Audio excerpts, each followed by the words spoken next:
And then we come to the Saints. Derek Carr signed just before free agency kicked off. I recall the week of the Super Bowl column.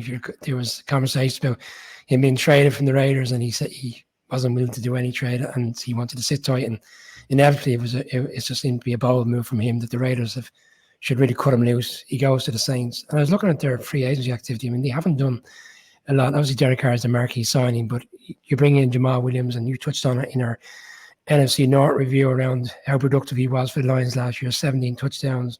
Obviously, Ingram was coming to the end of his career. You combine him with Alvin Kamara, and we saw firsthand last year how explosive the offense could be, albeit they lost that game in London. Like Chris Olave, you've got good tight ends there. You got Michael Thomas on his day as a great wide receiver. I mean, they got all the players there, and essentially now there's just huge expectations on Carr to deliver and put this team forward again in a position where they are challenging for the division. Yeah, but I suppose the question marks are around Alvin Kamara and what exactly might play out there. Very likely to be facing a suspension, and waiting to hear what exactly that will be. I thought Olave was very impressive last year. Michael Thomas, I don't know. Like, what does one make of Michael Thomas? What Michael Thomas will we see take to the field? Look, they will be competitive, and they have certainly upgraded at the quarterback position, because obviously ever since Drew Brees went into retirement, they have gone through the QB carousel, and I've talked about it on the show numerous times. Derek Carr is a leader. I think you can win with Derek Carr, but I don't think you win because of Derek Carr. But he's ended up in a division where, they will, or should be at least, in the mix. Defense is getting older, though, and those question marks around Dennis Allen as head coach, and is he really head coach material?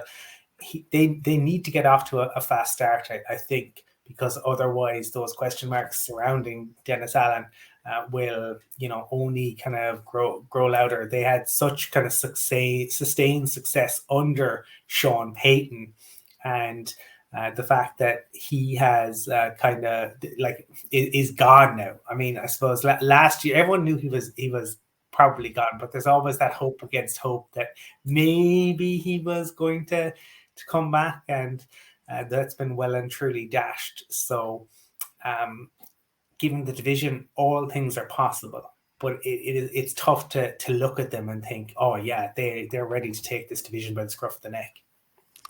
Conor, they signed Brian Edwards, a wide receiver who would have had a relationship with Derek Carr back in the Raiders days. And then this story, for me, just kind of floating under the radar a bit, was the fact that Dennis Allen was accommodating and allowing John Gruden to come in and be around the organization for a couple of days. And when he was questioned at a press conference last week, he said, I wanted to learn as much as I could about Derek Carr myself. And that's one of the reasons in which I asked John Gruden to come in. But they had a previous relationship. That was one of the kind of key call-outs when they signed Derek Carr, was that Dennis Allen had a relationship with him previously within the time, albeit it was in Oakland before they moved to Las Vegas. Are you surprised that even Gruden's around, bearing in mind everything that's gone on? Or are we looking at a scenario where they're kind of trying to navigate a situation where he ends up being involved in the coaching staff, and somehow, is that a really speculative story to put out there? Well, I think you can look at it one of a couple of different ways. Like, given Gruden's reputational baggage, if you were going to get him involved, it could only really be in some kind of light touch capacity. And you can say that maybe what they're doing here is evidence that they're giving Derek Carr every chance to succeed, and they want to put everything in place, even taking a risk on